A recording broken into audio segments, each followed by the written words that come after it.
Jadi jangan sampai itu jadi digunakan secara besar-besaran, dan investasi ini sangat-sangat diperlukan dan dibutuhkan. Silahkan, Pak. Enggak, kalau dalam posisi investigasi atau jurnalisme investigasi saya mendukung. Karena tujuan kita ini kan membuka jurnalisme berkualitas.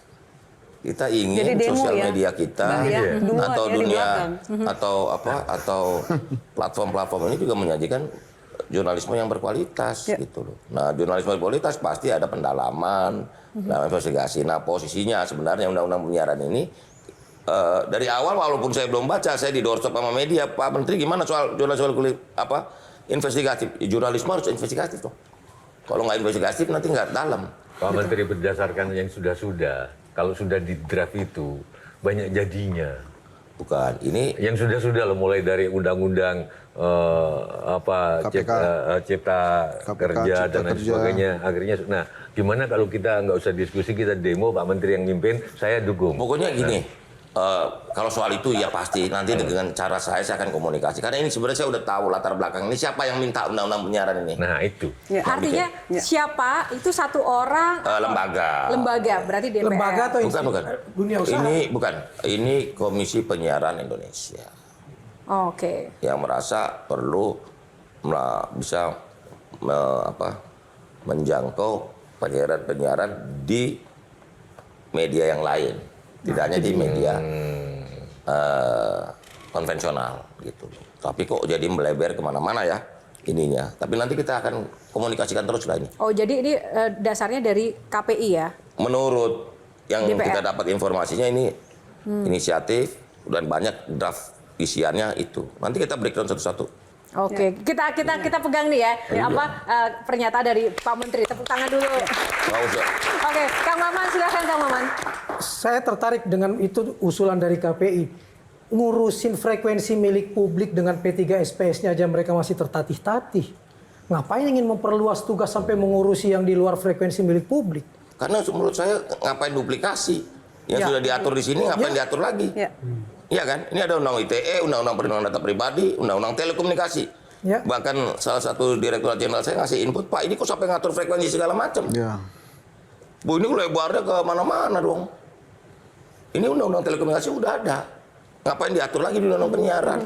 Jadi yang perlu kita bongkar bersama-sama ini motifnya siapa apa di balik ini. Dari kacamata Bapak yang pernah jadi wartawan dengan sekarang jadi menteri, kira-kira motifnya apa, Pak? Ini bukan curiga, tapi kan pasti ada pemetaan motif dong, Pak, yang sudah langsung ada instingnya begitu. Saya belum mau berspekulasi tentang motif. Ya udah sedikit saja mungkin Tapi cluenya, saya Pak. udah lihat ini nih ada upaya-upaya. Upaya untuk apa, Pak? Untuk membuat suasana kurang tepat lah untuk penataan dunia digital kita. Kita udah ngomongnya udah dunia digital.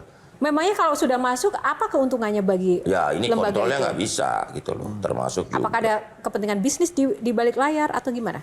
Kalau kita nggak mau securiga itulah. Cukup ya. Maman ya Pak ya? Cukup Kang Maman aja yang curiga. Baik, tepuk tangan. Terima kasih. Baik. Itu tadi satu berita viral yang memang sekarang lagi hangat terkait dengan undang-undang penyiaran. Yang kedua, Pak, ini soal-soal penyiaran itu juga Bapak kan juga ini kan lagi gencar ini tentang Starlink, Pak. Isu kita tuh ada 3. Untuk tadi udah dibilang soal kecepatan internet. Yang pertama coverage. Yang kedua adalah quality. Dan yang ketiga adalah akses stabilitas. Nah, 3 isu ini yang menjadi ranah yang problematika yang kita atasi. Starlink itu dengan teknologi satelit LEO-nya dia, Low Earth Orbit, yang dia cuma 400 sampai 500 km di atas permukaan bumi, ini mampu mengcover secara cepat daerah-daerah rural kita. Secara regulasi memang dia sudah memenuhi semua persyaratan yang kita tentang uji layak operasi, izin perusahaan, karena mereka beroperasi dengan nama PT Starlink Service Indonesia. Artinya entitasnya di Indonesia, cuman maksud saya nggak sekedar entitasnya perusahaan Indonesia. Iya dong. Pemerintah nggak boleh lepas tangan. Saya nggak mau Starlink ini kayak OTT, over the top. Yang terlambat kita atur kayak Netflix, Disney gitu loh. Disney Plus, OTT juga harus kita atur suatu hari. Karena pajaknya gimana? masyarakat gimana? Tiba-tiba dia pelanggannya 1 juta di Indonesia. Cuman dia campur